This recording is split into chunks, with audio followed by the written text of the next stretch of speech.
Cassie. And I'm Nicole. And this week we're going to talk a little bit about the weather. As you can see, we're outside. We found an evergreen. So it's really the only thing that's alive at this point in the spring. It's true.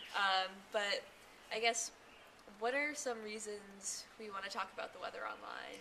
Well, it's actually, I know it sounds mundane and it sounds kind of like, silly, but there's a few reasons that people actually talk about the weather on their business, social media profiles, and otherwise.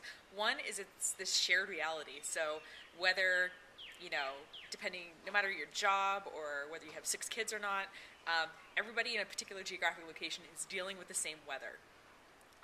And on that same note, it's also hyper-local content. So people are always looking for ways to be, like, super local. If you're a local business or if you're trying to, be a part of a community, talking about things that are going on where you're at, like the weather, are a good way to do it. And it's also non-offensive. I mean, who could get offended at the weather? There's a lot of other things you can talk about that can offend people, but the weather isn't usually one of them. So what we're going to talk about today is a few ways that you can talk about the weather on your social media or your website or whatever without being super boring, and also without doing what everyone else is doing. So one thing you can do is, if you work in a really nice area or you have a nice view, you can set up a webcam or take some pictures once a day, just to show people like what things look like. So we work in Bar Harbor, and a lot of the businesses that we work with want to keep in touch with people year round, even though those people aren't geographically close to us.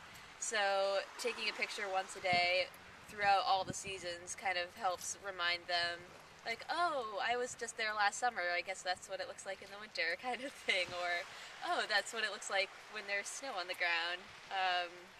So it's kind of a cool way to remind people, like, oh, I had a good time there, and it kind of keeps their brains going throughout the year. So one thing that you can do that I found that's actually surprisingly effective, if for some reason you can't get outside or you don't want to go outside, is you can actually take a screenshot of the weather forecast from your favorite weather website. And you can either do the 24-hour forecast, or you could do like the 10-day forecast. And I'm really surprised at how many people actually engage in that. So for example, last year we had a stretch of weather and then it cleared up for the 4th of July. So I actually saw that was going to happen. I took a screenshot of the 10-day forecast and said, oh, looks like it's going to clear up for the 4th of July, little smiley face. And I was really surprised when I posted things like that, how many people actually comment on it. So that's a way to talk about the weather without you having to do anything that's particularly strenuous or even have to put on your coat. Not all of us have a great visual outside our office window, so we have to get a little creative with how we can visually show the weather. You could do close-ups of, if you have a garden nearby, you could show the flowers coming up if it's spring. You could show a tree with the leaves changing in the fall. Generally grass growing.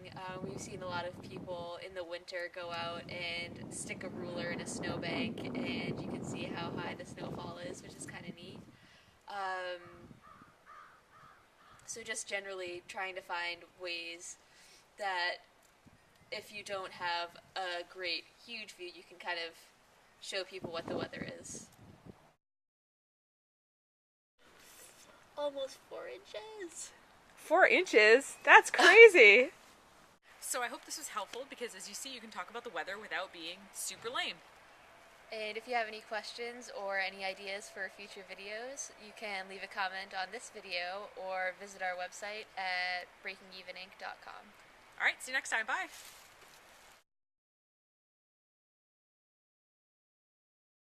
Nature's so aggressive.